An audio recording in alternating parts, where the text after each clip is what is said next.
Kapatid, kaya ang Israel hindi mawala-wala kasi covenanted eh. Covenanted sila. Ang daming gusto silang burahin simula pa noon. Gusto silang i-wipe out sa balat ng lupa. Noon pa, Old Testament pa. Noon pa ay gusto na silang talagang i-erase. Pero hindi ma-erase. At hanggang pagdating sa panahon natin ngayon, gusto silang i-erase, hindi ma-erase. Bakit? Covenanted. Ang Lord ang gumagawa ng setup sa kanila. Ang magandang balita, kasama na tayo doon. Bakit si Lord nasa puso natin? Kaya nga sa communion, doon dineclare ni Lord, a new covenant. May bago akong kontrata. I-renew ko yung contract. Pero yung pag-renew ng contract, isinama na ang Pinoy.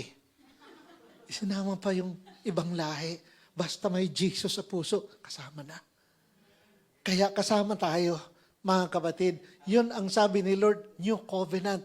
Bagong kontrata ito na sinasabi ni Lord. Tayo, pag nag-renew ng contract, maaaring parehas lang kung anong contract noon.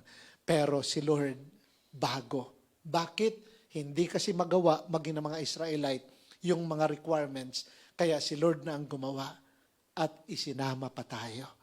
Because for God so loved the world.